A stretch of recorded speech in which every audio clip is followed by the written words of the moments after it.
In a Harvard study that included well over 200 executives, the number one trait that came back that was most desired in staff and employees and associates was adaptability. Adaptability? You mean to tell me not IQ? You mean to tell me not fortitude or grit? Adaptability? Yeah, you see, we see this play out in most cases in life. It's not always the fastest that wins, and it certainly isn't the quickest. It's not the strongest either. Instead, most times, it's the individual that can endure. It's the individual that can think and process in live time. It's the individual that can think critically and make adaptations. It's the individual that can manage circumstances. These are the individuals that we see thrive time and time again when it comes to high performance leadership.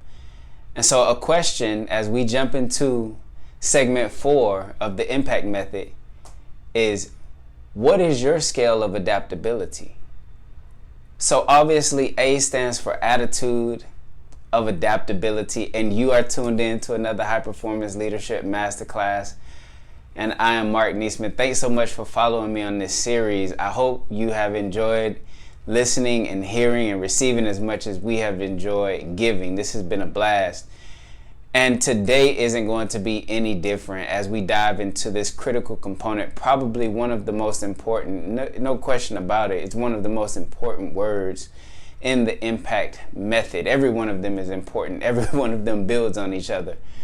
But I can't speak enough about the importance of having an attitude of adaptability. Being the head principal consultant of Marq Neasman Consulting, a management consulting firm, we deal a lot with change management. And what we see oftentimes more than anything is this huge red sea that parts two different distinct human behaviors when it comes to change management. You see, everyone is going through change management. I mean, there's a massive change management process that is taking place right now across the entire marketplace, whether Fortune 500 or small business, okay, mom and pop, it doesn't matter, because everyone is learning how to communicate and how to get along with technology and AI, quite frankly.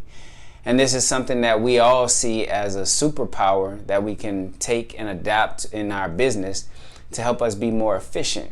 Well, along with that is a huge learning curve, not only on your end, but on your staff as well. So this has been the large cry when it comes to change management. And this is often where we find ourselves serving our clients and other organizations. Now, back to this Red Sea effect that we see happening here. There are two types of people when it comes to change, all right? One type of person is moved by pain, and the other type of person is moved by pleasure. And if we go back to human nature, in most cases, human nature is lazy, quite frankly. Human nature tends to be a bit pessimistic, and human nature tends to be lethargic. So that means that in most cases, as in regard to you, in regard to your team, in regard to your staff, your organization, most people are going to be moved by pain. Now that makes it difficult when you're looking to implement the latest technology if people are stuck in inertia and comfortable in their ways and comfortable with the technology that you're currently using, and they may not find or feel the pain points that you can foresee in the future. It makes it very difficult for you as a leader to get everyone else on board and make that transition along with you. And quite frankly, you don't have the time to focus on that because you have other larger fish to catch. So when no offense to the vegans or vegetarians out there, but when we take a look at this concept of adaptability, it doesn't matter whether it's personal, it doesn't matter whether it's professional. Across the board, you always and will always, moving forward, have to deal with change. And it's the person that is able to wrap their minds around this the fastest and then implement a method, a strategy, a technology, a software, a tactic to move themselves or their organizations forward. Those are the ones that will win. The fancy word of today is pivot, right? And whether you call it pivot or whether you just call it, a new strategy, it really doesn't matter. The reality is, in business and in a rapidly changing marketplace, you will have to deal with this time and time again. It works best when you have a team and an organization that's just prepared for it. We try to call it agile today, but being adaptable is not necessarily being agile. Being adaptable speaks to more so to the software, the systems, the operations, the procedures of an organization, even the people, the individuals you bring in, and the individuals that don't. But when you talk about adaptability speaks to a mindset.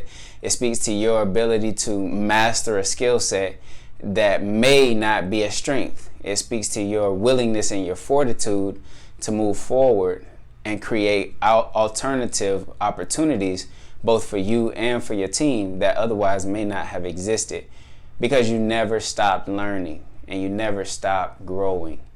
And this is a principle that you can't get away from if you're going to become the high performance leader that we know you are very well capable of being. I hope you loved the message today. I hope it was impactful. I hope that it gave you a new perspective and maybe even a paradigm shift. An attitude of adaptability is by far the greatest attribute you can possess, not just in our eyes, but just go ask your local CEO. Thanks so much for tuning in. I'm Marq Neasman. Fix your crown. Rule of the day.